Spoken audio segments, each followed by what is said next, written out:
Bienvenue sur Radio Comics et bienvenue dans ce premier numéro de Batman News, l'émission qui vous donne toutes les dernières informations sur Batman avec notamment les meilleures sorties, les sorties incontournables du moment et toutes les sorties d'avant Noël. Vous le savez, dans un mois, nous célébrerons la Noël et qui dit Noël dit évidemment comics sous le sapin. Peut-être qu'un de ces titres se retrouvera dans votre sapin. On va commencer d'abord avec les séries régulières Batman, et oui, puisque vous le savez, il y a deux séries Batman, il y a la série Batman et la série Detective Comics. Je vais d'abord vous montrer le troisième tome de la série Detective Comics en cours. C'est signé par Mariko Tamaki et vous avez peut-être lu les deux premiers tomes, notamment dessinés par Dan Mora, le fabuleux Dan Mora et Victor Bogdanovich, deux dessinateurs qui se sont relayés pour nous proposer des épisodes de qualité. En France, Batman Detective Comics sort sous le titre Batman Detective Infinite. Ce sont les derniers épisodes en date, sortis en version française, et dedans on retrouve les épisodes de Detective Comics, 1047 à 1052, un album de 216 pages où nous avons droit à de nouveaux dessinateurs, puisque Monsieur Ivan Reis arrive pour dessiner un arc de Batman Detective Comics. C'est un dessinateur fabuleux, il a tout dessiné de Superman à la Justice League et c'est vrai qu'on l'avait peu vu sur Batman et on se rend compte à quel point ce dessinateur est incroyable, capable de sortir 22 pages de ce niveau chaque mois. C'est exceptionnel et c'est tout simplement magnifique. Il n'est pas seul puisqu'il y a un autre dessinateur, Max Raynor, qui lui file un coup de main. Et donc si vous avez aimé ces aventures de Batman Détective, alors moi je l'ai dit, depuis l'ère Infinite, je trouve que Batman Détective, donc la seconde série Batman, est beaucoup plus lisible, beaucoup plus accessible et beaucoup plus passionnante parce qu'on revient à chaque fois à la source de Batman, on revient à ce qu'il est, c'est-à-dire ce super-héros, mais aussi détective qui mène l'enquête, qui cherche des indices et qui résout des énigmes. J'aime ce côté ADN du personnage, j'aime ce côté retour aux sources, ce côté détective, ce côté enquêteur. Ça, c'est vraiment quelque chose que j'apprécie. Un troisième tome, je vous montre les couvertures des deux premiers comme ça, vous vous en souvenez. Et évidemment que ces tomes sont exceptionnels et évidemment que ces épisodes sont à lire et à découvrir. C'est du très très bon Batman et vraiment j'adore. Toujours au niveau de la série régulière, mais dans le cadre d'un crossover, je vous présente Batman Shadow War. Vous le savez, la série Batman Rebirth a été lancée par Tom King. Ensuite, il y a eu James Tynion IV à partir de l'épisode 86. Et avant de mettre en place la nouvelle équipe de créateurs, toujours au sein de ce long fil qui ne s'est jamais coupé, qui est Batman Rebirth, même si en France, il y a eu des relaunchs qui s'appelaient Joker War, qui s'appelle Infinite, etc., etc. Avant l'arrivée de Chip Zdarsky au scénario et le retour de Jorge Jiménez au dessin, eh bien c'est Joshua Williamson qui est venu scénariser quelques épisodes et pour donner un petit peu de sel à son run, il a fait un crossover. Il a fait un crossover qui a mêlé plusieurs séries, notamment la série Robin. Vous retrouverez donc dans ce Shadow War, ce Batman Shadow War, l'épisode Alpha, comme ça se fait beaucoup, Batman Shadow War Alpha, Batman 122 et 123, puis la série Deathstroke Inc. 8 et 9, Robin 13 à 14, comme je le précisais, et Shadow War Zone, qui est un one-shot suivi de Shadow War Omega qui conclut le run.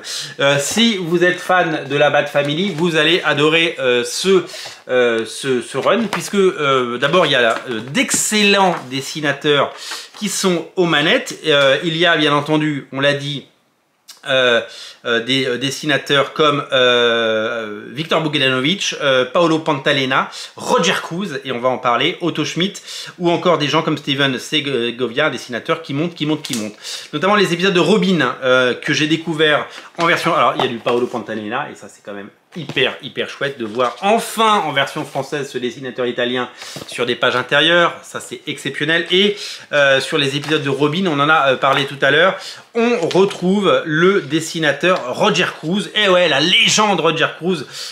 Pour les fans de X-Men, vous savez de quoi je parle. Toi-même, tu sais, on retrouve ces épisodes.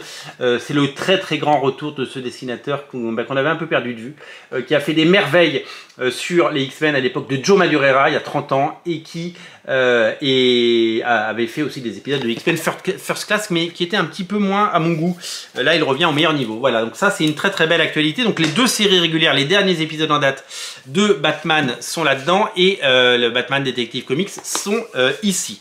Petite parenthèse avant de parler de Batman Catwoman, je vous signale, et j'en ai fait une émission dédiée, la sortie de la réédition 30 ans après du Batman, le film de Dennis O'Neil et Jerry Ordway, dans une magnifique édition. C'est l'adaptation, comme ça se faisait beaucoup à l'époque, du film de Tim Burton, qui était sorti donc en même temps que le film éponyme, le film de 89, avec Jack Nicholson dans le rôle du Joker. La couverture évidemment est superbe, très très belle édition, et beaucoup d'émotions pour les vieux lecteurs comme moi à la relecture de ce récit, dans une édition somptueuse qui propose d'un côté la version classique, la version qui était déjà sortie en version française en kiosque il y a 30 ans, et avec la version noir et blanc pour découvrir le talent et le génie de Jerry Ordway. Très très belle édition, très très beau bouquin, magnifique ouvrage à ne rater sous aucun prétexte. On en arrive évidemment à la cherry on the cake, comme on dit dans le Wisconsin.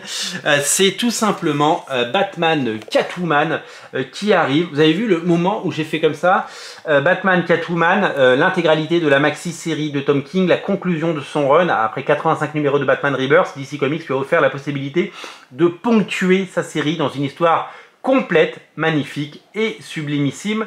Les 12 numéros de cette mini-série, avec en bonus Batman à la vie et à la mort, qui était déjà sorti, avec des auteurs incroyables, Tom King bien entendu, Clayman, Liam Sharp, dans une histoire qui reprend l'arche narrative de Tom King, qui peut-être nous avait le plus plu, et qui avait qu'il avait vraiment voulu mettre en scène et qu'il avait adoré raconter, cette histoire d'amour éternel entre Batman et Catwoman, entre Bruce Wayne et Selina Kyle. Toute leur vie, ils auront joué au jeu du chat et la souris pour une histoire d'amour éternel, et pour une histoire d'amour qui est racontée. Si vous avez aimé à l'époque Batman à la vie et à la mort, qui avait fait l'objet d'un Batman Day, puis d'une sortie en couleur en version française, eh bien voici plus qu'une version longue, une version absolument fabuleuse. Ça sort cette semaine et il faut pas le rater. Je vous rappelle qu'il y avait eu une édition collector qui est sortie de Batman Catwoman, avec une couverture de Jim Lee qui est superbe, et il y en a eu 500 exemplaires, tout est parti.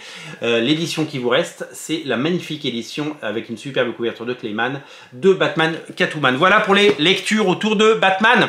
Vous allez continuer à vous régaler, vous allez continuer à en prendre plein les yeux, et vous allez évidemment adorer découvrir l'ensemble de ces épisodes et de ces séries. Le tout, bien entendu, à découvrir dans votre boutique préférée, Original Comics, et en boutique à Paris au 49 rue La Cépède, et dans toutes les bonnes crèmeries. Voilà, merci de m'avoir suivi, et ne ratez pas ce qui pourrait faire de bonnes idées cadeaux pour Noël. Clairement, c'est Batman le film 1989 et Batman Catwoman, c'est une histoire complète. Et ça, c'est tous les fans de Batman, c'est le comics Batman de l'année, c'est le comics qu'il ne faut pas rater. L'édition est somptueuse, c'est le Black Label, et c'est tout simplement exceptionnel et incontournable. Merci de votre attention, et on se retrouve très bientôt pour une nouvelle émission. Salut!